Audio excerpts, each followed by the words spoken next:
Brayden Point and Blake Coleman. Media, please raise your hand if you have a question. We'll start with Joe Smith, The Athletic. Hey, Brayden. It really seemed like the Canadiens would try to be physical with guys like yourself and Kucherov, especially. I know it's not the new thing in playoff hockey, but how do you handle it as a player? Do you you better when you're engaged physically yourself, or how do you kind of fight through it sometimes? Yeah, I think you said it there. You just try to fight through it. You don't try to change the way you play.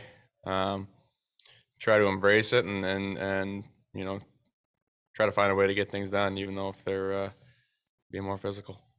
Ed Encina, Tampa Bay Times. Hi, Blake. Just wondering, with the opportunity that presents itself tonight on home ice, you guys have had such a business-like approach all season long. What's kind of the vibe in the room today? Same thing it's been. I think it's no different than any other loss we've encountered in the playoffs. We want to bounce back and have a strong performance, and it's just business as usual this morning, and we're excited to play at home tonight.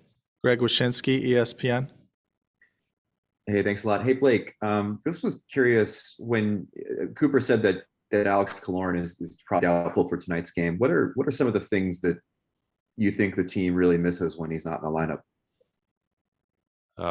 There's a lot. He's a great player. He's got his fingerprints all over this team. He's a great penalty killer.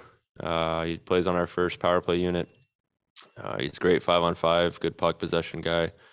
He's physical. There's not many things he doesn't do for us. So, we certainly miss him when he's not in the lineup. And thankfully, we've got a next man up mentality and a lot of depth in this room. So, guys like Joe and that have stepped in and done a great job. But there's certainly areas where his presence is missed. But like I said, it's just next man up.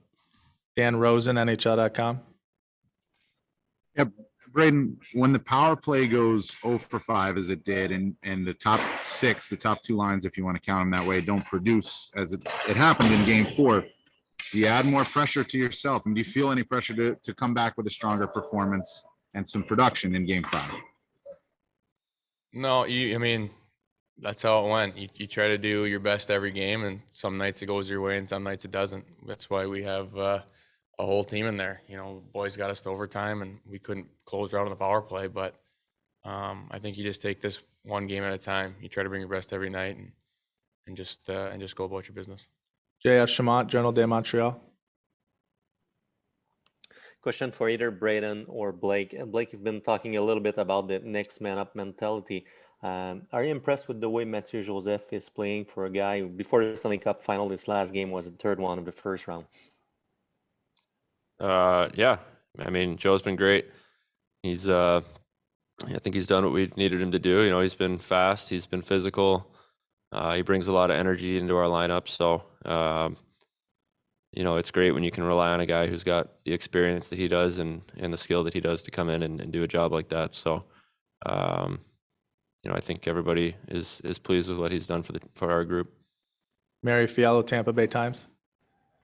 Hey, Brayden, I believe it was your second year in the league when you all made it to the Eastern Conference final there against the Capitals. And I was just curious, as a young player then, what did you take away from that experience, and what can a young player like Ross Colton take away from the experience he's had in his rookie season, obviously getting to the Stanley Cup final, and just the things that I assume that he's learned along the way that you also learned during that run? I think the biggest thing I learned was just how hard it was, just how the game changes and how every play becomes so important, and just the intensity rises, and there's a lot more pressure there. But just the biggest thing for me was how hard it was, and for Ross and for all of us, it's it's great experience every time you get in the playoffs. There's always so much to learn. There's different adversities every year, every game, and there's always lots to learn. There are no new hands, so we can do one follow-up. Ed, you can have it if you have one. Brayden, I think I'd asked Cooper the other day about, what stood out to him about, whether there was kind of a defining moment in this playoff run. And he mentioned, your goal in Game 1 against Florida. Did you guys basically that kind of gave you guys some mojo? Do you think that game or that goal kind of was important in terms of keying you guys forward in this run? Well, as far as the goal goes, it was a goal late that put us up 1, so helped us win the game. So that was obviously important. But you know, I that's a long ways to look back. I can't really pinpoint one moment or anything that's kind of propelled us. I think just collectively we've focused every game. We've put our bodies on the line, and we've tried really hard to get to this point. And there's still a ton of hard work to do, and that's just our focus now, just having a good game 5. Thanks, guys. Thank you.